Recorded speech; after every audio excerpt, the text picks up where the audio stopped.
వైశాఖ పురాణం 18వ అధ్యాయము. విష్ణువు యముని ఊరడించుట. నారదుడు అంబరీషునితో పలుకుచున్నాడు. శృతదేవుడు శృతకీర్తితో నీట్లనెను. యముని మాటలను విని బ్రహ్మ ఈట్లనెను. ఓయి, నీవెందులకు విచారింతువు? నీవు చూచిన దానిలో నాశ్చర్యమేమున్నది? సజ్జనులకు బాధను కలిగించినచో దాని వలని ఫలము జీవితాంతముండును. శ్రీహరి నామమునుచ్చరించినంతనే విష్ణులోకమును చేరుదురు. రాజాజించే వైశాఖ వ్రతమును చేసి శ్రీహరి లోకమును చేరుటలో నాశ్చర్యమేమున్నది? గోవిందనామము నొక్కసారి పలికినను 100 అశ్వమేధ యాగముల అనంతరము అవబృధ స్నానము చేసిన వచ్చునంత పుణ్యము కల్గును. ఎన్ని యజ్ఞములను చేసిన వారైనను పుణ్యఫలముల ననుభవించి మరల జన్మింపక తప్పదు. కాని శ్రీహరికి నమస్కరించినచో పునర్జన్మ ఉండదు. శ్రీహరి నామము నుచ్చరించిన వారు కురుక్షేత్రమునకు పోనక్కరలేదు. సరస్వతీ మున్నగు తీర్థముల యందు మునగనక్కరలేదు. చేయరాని పనులను చేసిన వారైనను ఎంత పాపము చేసినను మరణకాలమున విష్ణువును స్మరించించో శ్రీహరి పదమును చేరుదురు. తినరాని దానిని తిన్నవారును శ్రీహరిని స్మరించినచో పాపములను పోగొట్టుకుని విష్ణు సాయుజ్యమునందుదురు. ఇట్టి శ్రీమహా విష్ణువునకిష్టమైనది వైశాఖమాసము. వైశాఖ ధర్మములను విన్నచో సర్వపాపములను హరించును. విష్ణుప్రియమగు వైశాఖ వ్రతము నాచరించిన వారు శ్రీహరి పదమును చేరుటలో నాశ్చర్యమేమున్నది? మనలందరినీ సృష్టించి సర్వ జగన్నాథుడు శ్రీమహా విష్ణువు.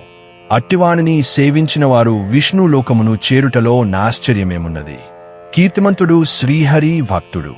శ్రీహరికి ఇష్టమైన వైశాఖమాస వ్రతమును చేసిన వారియందు శ్రీహరి ప్రీతుడై వారికి సాయపడుట సహజమే కదా. యమధర్మరాజా, శ్రీహరి భక్తుడగు ఆ రాజును శిక్షింపగల శక్తి నాకు లేదు. శ్రీహరి భక్తులకెప్పుడునూ అశుభముండదు కదా. జన్మమృత్యు జరావ్యాధి భయము కూడా నుండదు.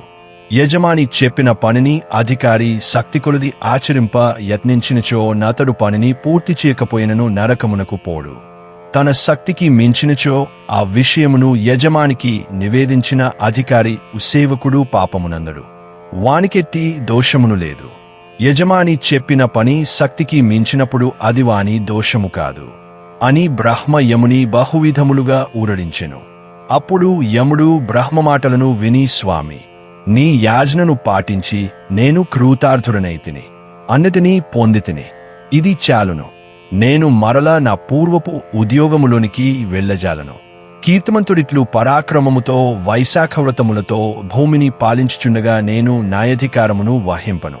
ఆ రాజు వైశాఖ వ్రతమును మానునట్లు చేయగలిగినచో నేను తండ్రికి గయాశ్రాద్ధము చేసిన పుత్రునివలే సంతృప్తి పడుదును. కృపాకర, నాయి కోరిక తీరునట్టి ఉపాయమును చెప్పుము. అప్పుడు నేను మరలా నా కర్తవ్యమును నిర్వహింపబోదును అని ప్రార్థించెను. అప్పుడు బ్రహ్మ, యమధర్మరాజా, విష్ణుభక్తుడగు అతనితో నీవు విరోధపడుట మంచిది కాదు. నీకు కీర్తిమంతునిపై కోపమున్నచో మనము శ్రీహరి వద్దకు పోవుదము. జరిగినదంతయు శ్రీమన్నారాయణునకు చెప్పి ఆయన చెప్పినట్లు చేయుదము. సర్వలోకములకు కర్తయ్యగు ఆ శ్రీమన్నారాయణుడే ధర్మ పరిపాలకుడు. మనలను శిక్షించు దండధరుడు, మనల నాజ్ఞాపించు నియామకుడు. శ్రీహరి మాటలకు మనము బదులు చెప్పదగినది ఉండదు. కీర్తిమంతుడును శ్రీహరి భక్తుడు విడిచే అతనికి నీ బదులు చెప్పజాలము. మనము శ్రీహరి ఎద్దకే పోవుదుమని యమధర్మరాజును వెంట నిడుకొని క్షీరసముద్రము కడకరిగెను. జ్వానస్వరూపుడు, నిర్గుణుడును, సాంఖ్యయోగములతో కూడినవాడును, పురుషోత్తముడునగు శ్రీహరిని స్తుతించెను. అప్పుడు శ్రీహరి వారికి ప్రత్యక్షమయ్యెను. బ్రహ్మ, యమధర్మరాజు ఇద్దరును శ్రీహరికి నమస్కరించిరి. శ్రీహరియు వారిద్దరినీ జూచి, మీరిద్దరూ నెందులకిచ్చడకు వచ్చితిరి. రాక్షసుల వలన బాధ కలిగినదా? యముని ముఖము వాడియున్నదేమి? అతడు శరము వంచుకొని ఏలనుండెను. బ్రహ్మ, ఈ విషయమును చెప్పుమని ఎడిగెను. అప్పుడు బ్రహ్మ, మీ భక్తుడగు కీర్తిమంతుని పరిపాలనలో ప్రజలందరూ వైశాఖ వ్రతమును పాటించి విష్ణులోకమును చేరుచున్నారు. అందువలన యమలోకము శూన్యమై యున్నది. అందుచే నితడు దుఃఖపడుచున్నాడు.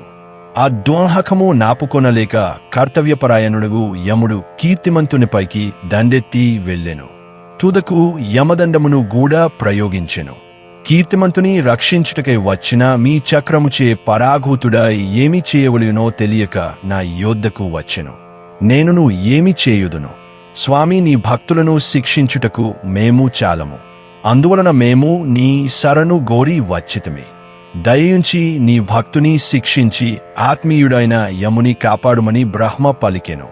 శ్రీ మహావిష్ణువు ఆ మాటలను విని నవ్వి యముని బ్రహ్మను జూచి ఇట్లనెను: నేను లక్ష్మీదేవినైనను నా ప్రాణములను, దేహమును, శ్రీవత్సమును, కౌస్తుభమును, వైజయంతిమాలను, శ్వేతద్వీపమును, వైకుణ్యమును, క్షీరసాగరమును, శేషుని, గరుత్మంతుని దేనినైనను విడిచెదను గాని నా భక్తుని మాత్రము విడువను. సమస్త భోగములను, జీవితములను విడిచి నాయందే ఆధారపడియున్న యుత్తమ భక్తునెట్లు విడిచెదను. యమధర్మరాజా, నీ దుంహకము పోవుటకొక యుపాయమును కల్పింపగలను.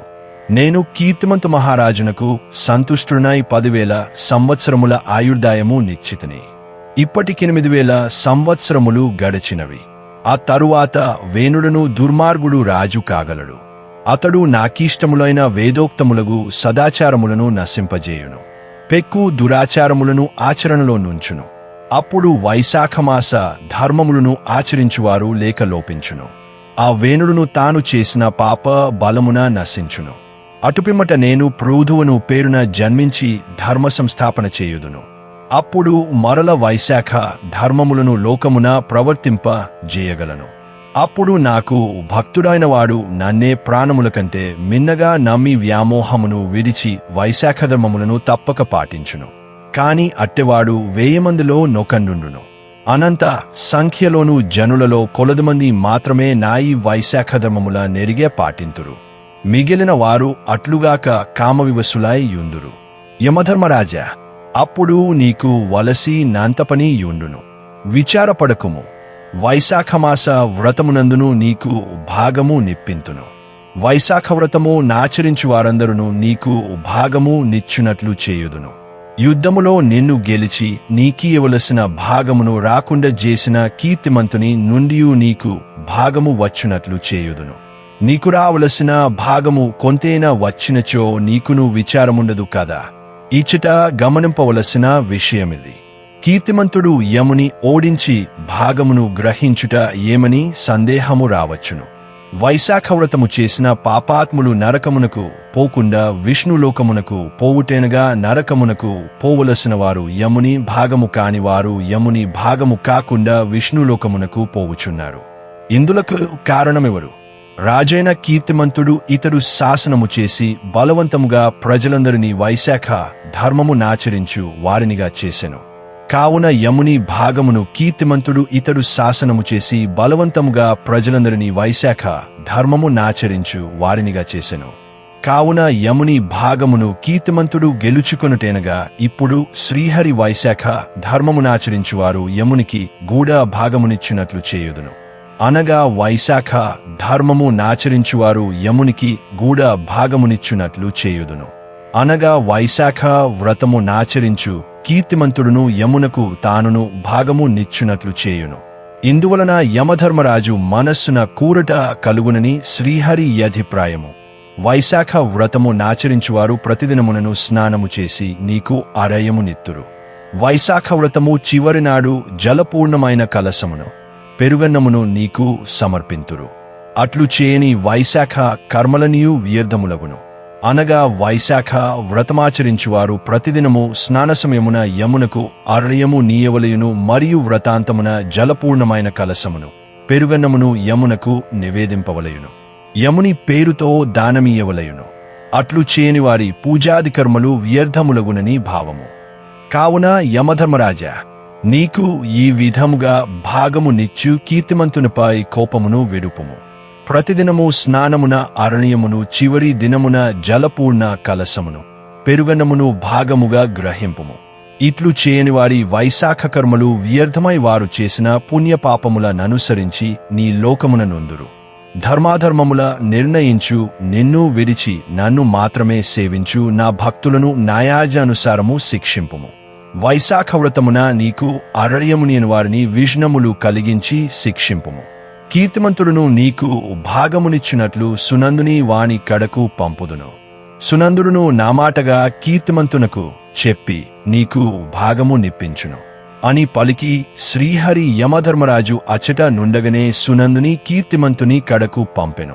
సునందుడును కీర్తిమంతునకు శ్రీహరి సందేశమును చెప్పి కీర్తిమంతుని అంగీకారమును గొని శ్రీహరి కడకు వచ్చి యా విషయమును చెప్పెను.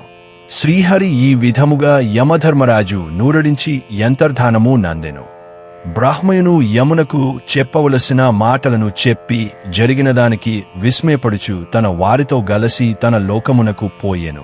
యముడును కొద్దిపాటి సంతోషముతో తన నగరమునకు తిరిగే వెళ్ళెను. శ్రీ మహావిష్ణువు పంపిన సునందుని మాటను పాటించి కీర్తిమంతుడు వాని ఏలుబడిలోని ప్రజలు అందరును వైశాఖ వ్రతము నాచరించుచు యమధర్మరాజునకు ప్రతిదిన స్నాన సమయమున ఆరయ్యమును వ్రతాంతమున జలకలసమును దధ్యన్నమును సమర్పించుచుండిరి. ధర్మరాజునకెవరైన అర్యము మున్నగు వాని నీయనిచో యమధర్మరాజు వారి వైశాఖ వ్రత ఫలమును గ్రహించును. కావున వైశాఖ వ్రతము నారంభించు ప్రతివారును ప్రతిదినము స్నాన సమయమున యమునకు అరయ్యమునియవలెను. వైశాఖ పూర్ణిమయందు జలకలసమును దధ్యన్నమును ముందుగా యమునకిచ్చి తరువాత శ్రీ మహావిష్ణువు కర్పింపవలయును. అటు తరువాత పితృదేవతలను గురువును పూజింపవలయును. తరువాత శ్రీ మహావిష్ణువునుద్దేశించి చల్లని నీరు పెరుగు కలిపిన ఎన్నమును దక్షిణగల తాంబూలమును ఫలముల నుంచిన కంచుపాత్రను సద్బ్రాహ్మణునకు పేదవాడగు వానికి నీయవలయును. బ్రాహ్మణుని తన శక్తికి దగినట్లుగా గౌరవించిన శ్రీహరి సంతసించి మరిన్ని వివరముల నీయగలడు. వైశాఖ వ్రతము నాచరించువారిలో భక్తి పూర్ణత ముఖ్యము. వ్రతధర్మములను పాటించునప్పుడు యథాశక్తిగా నాచరించుట మరింత ముఖ్యము. ఇట్లు వైశాఖ వ్రతము నాచరించిన వారు జీవించినంత కాలము అధీష్టభోగముల ననుభవించుచు పుత్రులు పుత్రికలు మనుమలు మనుమరాండ్రు మున్నగువారితో సుఖముగా శుభలాభములతో నుండును. మరణించిన తరువాత సకుటుంబముగా శ్రీహరి లోకమును చేరును. కీర్తిమంతుడును యథాశక్తిగా వైశాఖ వ్రతమును దానధర్మముల నాచరించి సకల భోగభాగ్యములను సర్వసంపదల ననుభవించి తనవారితో శ్రీహరి సాన్నిధ్యమును చేరెను. కీర్తిమంతుని తరువాత దుర్మార్గుడు నీచుడునగు వేణుడు రాజయ్యెను. అతడు సర్వధర్మములను నశింపజేసెను. వైశాఖమాస వ్రతాదులను లోపించినవి. ఇందువలన మోక్ష సాధనము సర్వసులభమునగు వైశాఖ ధర్మము ఎవరికినీ తెలియని స్థితిలో నుండెను. పూర్వజన్మ పుణ్యమున వారికి మాత్రమే వైశాఖధర్మములందు ఆసక్తి, నిశ్చల దీక్ష, శ్రీహరిభక్తి యుండును. అట్టివారికి ముక్తి, ఈహలోక సుఖములు సులభములు తప్పవు. కాని పురాకృత స్కృతం వలననే ఇది సాధ్యము సుమా అని శృతదేవుడు శృతకీర్తికి వివరించెను. శృతదేవ మహాముని పూర్వపు మన్వంతరమునున్న వేణుడు దుర్మార్గుడనియు ఈక్ష్వాకు వంశమునకు చెందిన వేణుడు మంచి వాడనియు వింటిని. మీ మాటల వలన కీర్తిమంతుని తరువాత వేణుడు రాజగునని చెప్పెరి. దీనిని వివరింపుడిని ఎరిగెను. శృతదేవుడును రాజా యుగములను బట్టి కల్పములను బట్టి కథలు అందలివారి స్వభావము వేరుగా చెప్పబడి యుండవచ్చును. ఆ కథలను ప్రమాణములే మార్కండేయాదమునులు చెప్పిన వేణుడొక కల్పమువాడు. నేను చెప్పిన వేణుడు మరియొక కల్పమువాడు. మంచి చెడుకలవారి చరిత్రలనే మనము మంచి చెడులకు గుర్తుగా చెప్పుకొందుము. అట్లే కీర్తిమంతుని మంచితనము గొప్పతనము తరువాత వేణుని చెడ్డతనము దుష్టత మనము గమనింపవలసిన విషయములు సుమా అని పలికెను అని నారదుడు అంబరీషునకు వివరించెను. వైశాఖ పురాణం 18వ అధ్యాయం సమాప్తం.